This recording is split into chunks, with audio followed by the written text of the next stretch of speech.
Let's tackle a difficult topic. Let's talk about forgiveness. The world tells us to forgive and forget. From the pulpits, we repeatedly hear forgiveness is mandatory. They speak of it almost as if there's a switch. You can flip on to forgive, flip off not. If it were only that easy. Too many people have a misconception about what forgiveness is and what forgiveness is not. Some people, for example, believe that if you forgive someone, then you're condoning what their behavior was.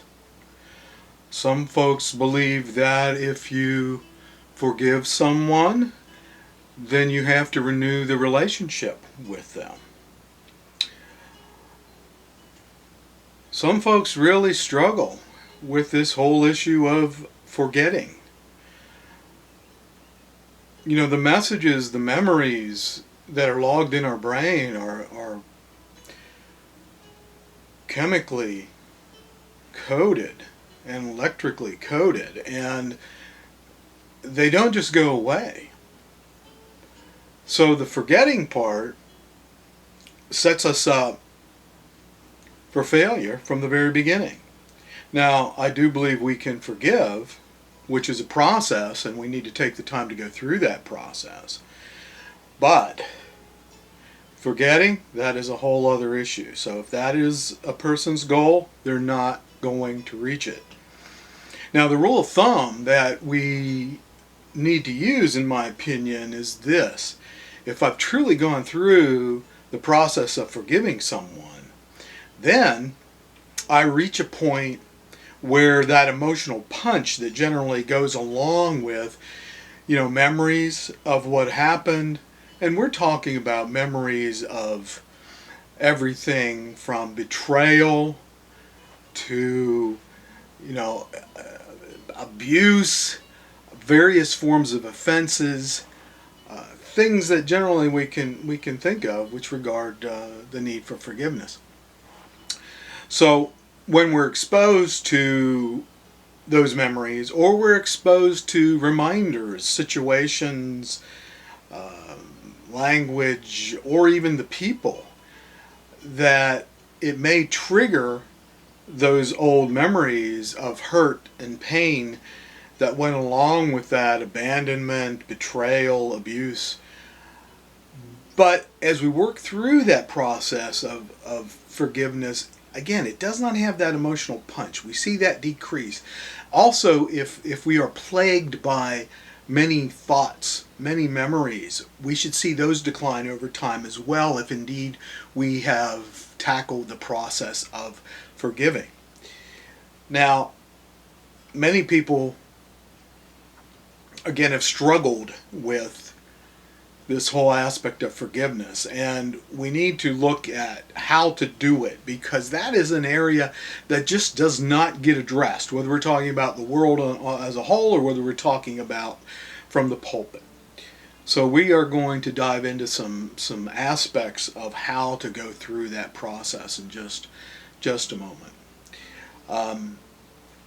There are obstacles to forgiving, and these can reflect some truth. Sometimes people will say, the offense was just too big. They will think the person does not deserve to be forgiven. The person has not asked for forgiveness.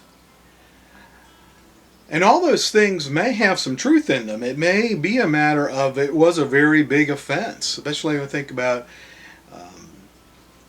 loved ones that have betrayed us, when I think about abuse in particular. Those are big. Those are big things. When it comes to them not asking for forgiveness, that's very true too. Often the person who has been the offender has not asked for forgiveness. They may not be able to. They may be deceased. They may, and this happens unfortunately too frequently, they may not even see that they offended or take ownership of it. and see nothing there, or if they see just a mild slight from their standpoint, not seeing the damage that they've done, then what they will do is take the perspective of, you just need to get over it. Again, another switch that we can't simply switch. Unfortunately, a lot of people also fall into the trap of, to be a good person, or to be consistent with my religious beliefs, I need to forgive. So they rush into forgiveness. They said, "Oh, I'm just forgiving," and try to move on. The unfortunate thing there is that rule of thumb we talked about earlier points to the fact that true forgiveness really hasn't happened, because the memories continue to recur. The emotional punch continues to be there.